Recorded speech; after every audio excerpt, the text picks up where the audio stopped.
ఎన్నికల్లో మీ ప్రత్యర్థిగా ఉన్న జనార్దన్ గారు మీ ప్రత్యర్థిగా ఉన్నారు కదా, అంటే ఆయన మీద మీరు గెలవగలము అన్న ధీమా ఎలా ఉండింది? మాకు ఆయన క్యాండిడేట్గా అనౌన్స్ చేసినప్పుడు మా గెలుపు ఖాయమని అందరం అనుకున్నాం. ఎందుకంత? అంటే ఆయన వైఫల్యాలు. అంటే ఏం వైఫల్యాలు? ఆయన ఆ వైఫల్యాలు అని అంటే చాలామంది, అంటే అప్పుడున్నటువంటి పరిస్థితుల్లో నేను వెళ్ళిన కొత్తలో చెప్పినటువంటిది ఏంటంటే, ఆయన అంటే ఎవరు కొంతమందికి తెలియదు, చాలామంది నియోజకవర్గంలో. ఎందుకు? ఆయన ముసుగురుడా? అది నాకు తెలియదు, ఎందుకంటే నేను లేను కదా అప్పుడు.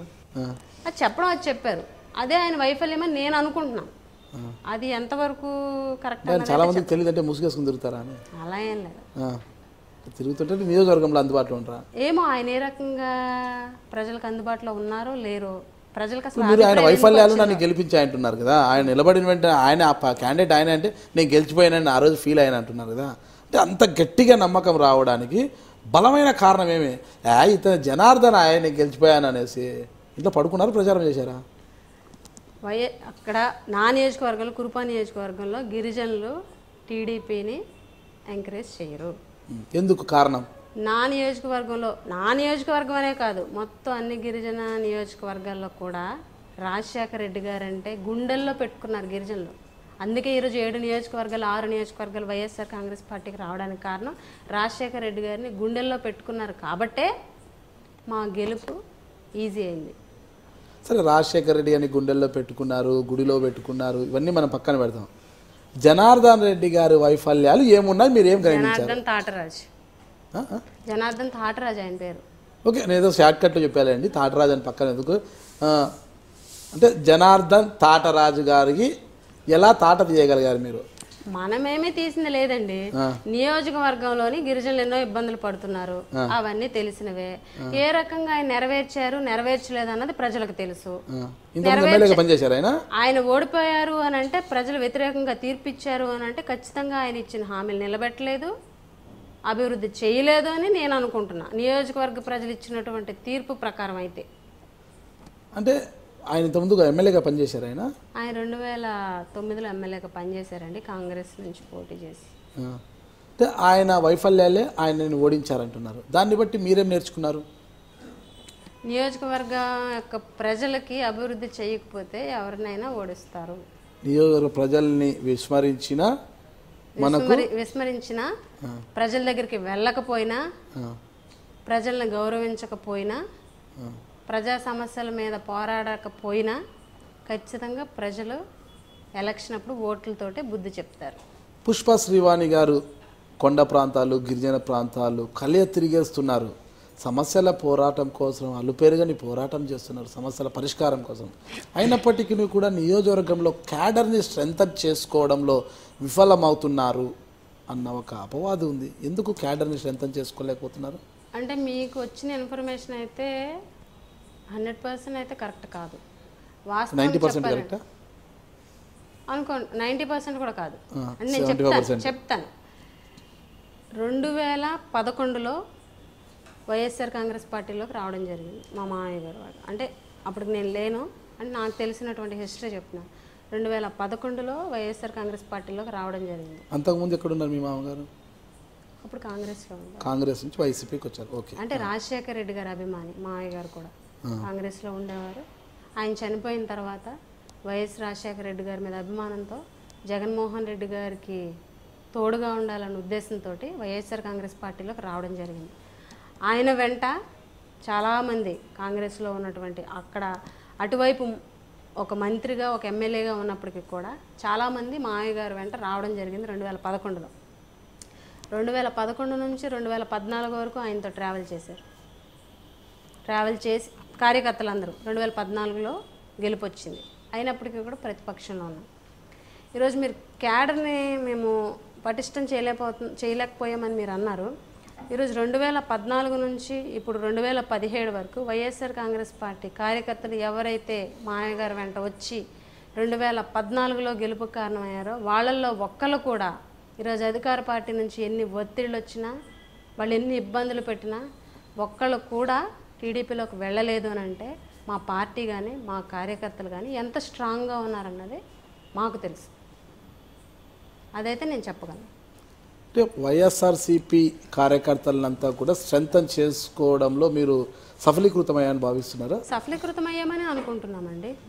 అంటే మీరు ఎంత పెద్దగా క్యాడర్ లేదంటున్నారు కదా, క్యాడరు లేదు, ఆమె సొంతంగా తన భర్త సహకారంతో ఎక్కువగా పోరాటం చేస్తున్నారు తప్పితే క్యాడర్ లేదనేది మాత్రం ఒక అపవాదం అయితే ఉంది. అయితే మీరు ఆ మాట చెప్పారు కదా, ఈరోజు నేను గడప గడపకి వైఎస్ఆర్ కాంగ్రెస్ పార్టీ అనే కార్యక్రమాన్ని 6 నెలలుగా నేను సక్సెస్ఫుల్గా ఈరోజు జగన్మోహన్ రెడ్డి గారు కూడా నువ్వు బాగా చేస్తున్నావు అమ్మా అని చెప్పేసి చెప్పారు అని అంటే ప్రతి ఒక్క ఎమ్మెల్యే కూడా అమ్మ నువ్వు బాగా చేస్తున్నావు అని చెప్పారు. నేను సక్సెస్ఫుల్గా గడప గడపకి చేయగలిగాను అని అంటే నా క్యాడర్ వల్ల. నేను ఒక్కదాన్ని చేయలేను కదా. ప్రతి గ్రామ స్థాయిలో మా కార్యకర్తలు బలంగా ఉండబట్టి ప్రతి గ్రామంలో కూడా మా గడప గడపకి వైఎస్ఆర్ కాంగ్రెస్ పార్టీ విజయనగరం జిల్లాలో కురుపాం నియోజకవర్గం టాప్లో ఉందన్నది మాత్రం వాస్తవం. అది క్యాడర్ లేకుండా సాధ్యమవుతుందా? కురుపాం నియోజకవర్గానికి శ్రీవాణి గారైనా మీరు ఎమ్మెల్యేగా ఉన్నారు, అదే నియోజకవర్గానికి అంటే శత్రుచర్ల విజయరామరాజు గారు అంటే మీ పెద్దమామ గారు పాతపట్నం నుంచి ఓడిపోయారు. అయితే తెలుగుదేశం పార్టీ ఎమ్మెల్సీగా ప్రస్తుతం కొనసాగుతున్నారు. ఆయనకు కురుపాం నియోజకవర్గ ఇన్ఛార్జిగా ఇచ్చారు. గతంలో మీపై పోటీ చేసి ఓడిపోయిన మీ బంధువైన జనార్దన్ గారు కూడా అక్కడే ఉన్నారు. వాళ్ళిద్దరితో బలంతో కలిసే శ్రీవాణి గారిని మీరు ఎమ్మెల్యే గారు మీరు తట్టుకుంటున్నారా? ఎందుకు తట్టుకోలేమండి. 2014 ఎలక్షన్ బరిలో దిగే ముందు విజయరామరాజు గారు రాష్ట్ర మంత్రి, జనార్దన్ తాటరాజు గారు ఎమ్మెల్యే అయినప్పటికీ కూడా వైఎస్ఆర్ కాంగ్రెస్ పార్టీ తరపున నిలబడ్డాము, గెలిచాము. ఇప్పటికే అధికార పార్టీలో వాళ్ళు ఉన్నారు. అధికార పార్టీకి మొన్న ఎమ్మెల్సీ కూడా విజయరామరాజు గారికి ఇవ్వడం జరిగింది. 10 ఏళ్ళు అధికారం అనుభవించినటువంటి వాళ్ళు వాళ్ళ కేడరు బలంగా ఉన్నారు అన్న మాట వాస్తవం. కానీ ప్రజల గుండెల్లో ఉన్నది మాత్రం వైఎస్ఆర్ కాంగ్రెస్ పార్టీ అన్న మాట వాస్తవం. వాళ్ళ అధికార పార్టీ తరఫున వాళ్ళకి ఎంత బలం ఉన్నా ఎంత రాజకీయ అనుభవం ఉన్నప్పటికీ కూడా వైఎస్ఆర్ కాంగ్రెస్ పార్టీ ప్రజల గుండెల్లో ఉంది. ప్రజల మనసుల్లో మేమున్నాం కాబట్టి ఖచ్చితంగా మేము గెలుస్తాము అన్న ధైర్యం మాకుంది. ఎవరికి భయపడాల్సినటువంటి అవసరం లేదు. ప్రజల కోసం మేము చేసేటువంటి పోరాటమే మమ్మల్ని ఖచ్చితంగా వచ్చే ఎలక్షన్లో కూడా గెలిపిస్తుందని చెప్పేసి ఈ సందర్భంగా మీకు చెప్తున్నాం. ఎలా గెలుస్తారు? అసలు మీకు అధికారం లేదు, ప్రస్తుతం ప్రజా సమస్యలు పరిష్కరించలేకపోతున్నారు. కనీసం గిరిజనులకు తాగునీటి వసతి కూడా అంటే తాగునీళ్ళ గుక్కడి నీళ్ళని అందించలేని పరిస్థితిలో మీరున్నారు. ప్రస్తుతం వారు చూస్తే అధికారంలో ఉన్నారు, మరోవైపు ఎమ్మెల్సీగా కూడా ఉన్నారు. అయితే ఇవన్నీ కూడా వాళ్ళకు ప్లస్ పాయింట్లు అవుతాయి కదా, ఇది వాళ్ళకు స్ట్రెంగ్త్ కదా. అంటే మీరు ఏ స్ట్రెంగ్త్తో గెలుస్తామంటారు?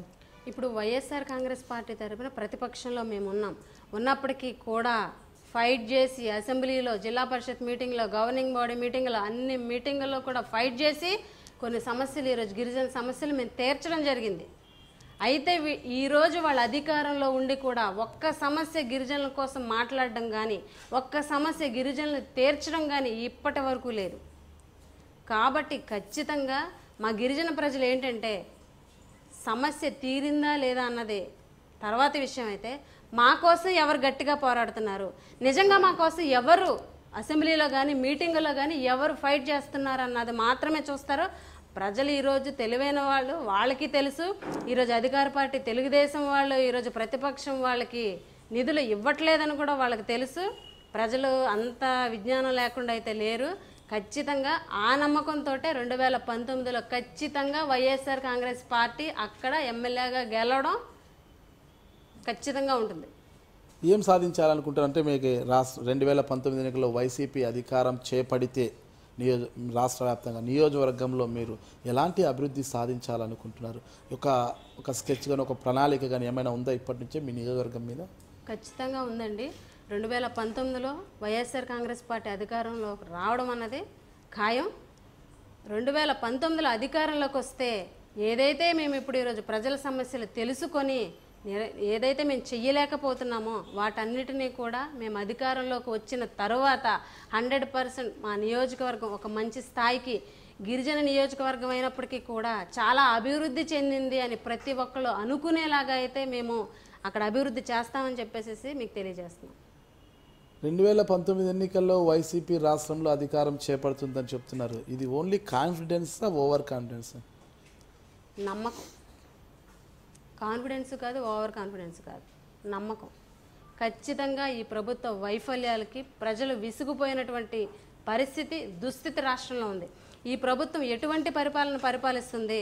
ఎలక్షన్ ముందు ఇచ్చినటువంటి 600 హామీల్లో ఒక్క హామీ కూడా నెరవేర్చకుండా మాటల గారడితోటి ప్రభుత్వాన్ని తీసుకెళ్తున్నారని చంద్రబాబు నాయుడు గారు ఇలా చేస్తున్నారనే ఉద్దేశం ప్రతి ఒక్కరికి తెలుసు. ఏ రకంగా అయితే రాష్ట్రం లోటు బడ్జెట్లో ఉంది అని అంటూ ఆయన స్పెషల్ ఫ్లైట్ల మీద ఎంత డబ్బు ఖర్చు పెడుతున్నారో, అంగులకి ఆర్భాటాలకి, రాజధాని ఓపెనింగ్ కానీ కొంత ఖర్చు, ఈ రకంగా అన్ని ఖర్చులు చేసుకుంటూ ప్రభుత్వం లోటు బడ్జెట్లో ఉందని ప్రజా సమస్యలకు వచ్చేసరికి మాత్రం రాష్ట్రం లోటు బడ్జెట్లో ఉంది. ఆయన ఖర్చులు సొంత ఖర్చులకు మాత్రం రాష్ట్రం లోటు బడ్జెట్లో లేదు. ప్రజా సంక్షేమం కోసం దేశ విదేశాలు తిరుగుతున్నాను అంటున్నారు కదా. ప్రజా సంక్షేమం కోసం స్పెషల్ ఫ్లైట్ల్లోని గంటకు ₹1,00,000 ఖర్చు పెట్టి ఇన్ని 100 కోట్లు ఖర్చు పెట్టాల్సిన అవసరం లేదు కదండి. స్పెషల్ ఫ్లైట్లలో వెళ్తేనే నేను వేగంగా వెళ్తాను, అదే మామూలు ఫ్లైట్ అయితే ఆలస్యం అవుతుంది, స్పెషల్ ఫ్లైట్ అయితే వేగంగా వెళ్ళి వేగంగా వస్తాను, మళ్ళా వచ్చి నా ప్రజల్ని చూసుకోవచ్చు కదా అంటారు కదా. సరే, ఇన్ని దేశాలు పర్యటించారు, ఏదండి మన రాష్ట్రానికి ఏ కంపెనీలు వచ్చి పెట్టుబడులు పెట్టాయండి? ఇప్పటికి ఒక్క రాష్ట్రంలోని మన రాజధాని అనౌన్స్ చేసిన తర్వాత ఏ కంపెనీ వచ్చి మన రాష్ట్రంలోని ఇచ్చేసింది చెప్పండి? స్విట్జర్లాండ్, అదే సింగపూర్ అన్నారు, జపాన్ అన్నారు, ఏవేవో చెప్పారు. కానీ ఈరోజు ఎవరైనా వచ్చి ముందుకు వచ్చారా మన రాష్ట్ర అభివృద్ధి కోసం? రాలేదు. అంటే ఈయన చేసినటువంటి ఖర్చు అంతా వృధానే కదా. ఇన్ని దేశాలు తిరిగారు, ఒక్క దేశం నుంచి ఒక్క ప్రతినిధి కూడా ఇక్కడికి వచ్చి చేసింది ఏమీ లేదు. అంటే 100 కోట్లు ప్రజాధనాన్ని వృధా చేశారు చంద్రబాబు నాయుడు గారు. మరి ఎందుకండి స్పెషల్ ఫ్లైట్లో వెళ్ళడం? సాధించేలా ఉంటే స్పెషల్ ఫ్లైట్లో వెళ్ళండి, ఖర్చు పెట్టండి, మీరు సాధించి చూపించండి. ఏది సాధించింది లేదు. ప్రజల హామీలకు వచ్చేసరికి మాత్రం రాష్ట్రం లోటు బడ్జెట్, రాష్ట్రం విడిపోయింది అని చెప్పేసి మొసల కన్నీరు. ప్రజలు ఖచ్చితంగా ప్రతి ఒక్కరు కూడా గమనిస్తున్నారు చంద్రబాబు నాయుడు గారి తీరుని, ఏ రకంగా ఆయన 2 నాలుకల ధోరణితో ఉన్నారు. తెలంగాణలో ఒక మాట, ఆంధ్రాలో ఒక మాట, ఎలక్షన్ ముందు ఒక మాట, గెలిచిన తర్వాత ఒక మాట. ఏం చెప్పారు? తెలంగాణలో ఒక మాట, ఆంధ్రాలో ఒక మాట. ఏం చెప్పారండి? 2 కళ్ళ సిద్ధాంతం. అక్కడేమో మామూలు 2 కళ్ళే కదా ఉండేది. 2 నాలుకల సిద్ధాంతం. 2 నాలుకల సిద్ధాంతం. అక్కడ తెలంగాణలోనేమో తెలంగాణ రావడానికి నేనా కారణం అంటారు, ఇక్కడ వచ్చి రాష్ట్రం విడిపోయింది అంటారు. అది 2 నాలుకల ధోరణే కదా. అక్కడేమో ఆర్టీసీ ఛార్జీలు పెంచితే టీడీపీ వాళ్ళు ఫైట్ చేస్తారు, ఇక్కడ వీళ్ళు పెంచేస్తారు. అది 2 నాలుకల ధోరణే కదా. ఈ రకంగా తెలంగాణలోనేమో ఒక మాట, రేవంత్ రెడ్డి గారిని మనం సస్పెండ్ చేశారు, మీరు అన్యాయంగా సస్పెండ్ చేశారు, ఎలా చేయడం ఏంటి, సభ రూల్స్ మీరు విరుద్ధంగా చేస్తున్నారని అన్నారు. రోజా గారి విషయంలో చేసింది ఏంటండి? అంటే 2 నాలుకల ధోరణా కాదా? అక్కడ టీడీపీ, ఇక్కడ టీడీపీ, పోనీ అక్కడ వేరే టీడీపీ కాకుండా ఇంకా వేరే ఏమైనా ఉందా? ఈ రకంగా 2 నాలుకల ధోరణిని ప్రజలను మోసం చేసేటువంటి తీరు ప్రజలందరూ గమనిస్తున్నారు. ఖచ్చితంగా 2019లో ఈ 2 నాలుకల ధోరణి చంద్రబాబు నాయుడు గారికి ప్రజలే బుద్ధి చెప్తారు. నేను మీ Pushpasreevani Kurupa MLA. IDream media reporter Nagaraju garu నన్ను ఇప్పటివరకు ఇంటర్వ్యూ చేయడం జరిగింది. ఇంటర్వ్యూలో భాగంగా నేను ఏ విధంగా రాజకీయాల్లోకి వచ్చాను, ఏ రకంగా రాజకీయాల్లో గెలుపొందాను అన్న అనుభవాలన్నిటి కూడా ఆ ఇంటర్వ్యూలో ఆయనతో షేర్ చేసుకోవడం జరిగింది. ఈ ఇంటర్వ్యూ ఐడ్రీమ్ మీడియా ద్వారా మీరు అందరూ వీక్షించాలని కోరుకుంటున్నాను.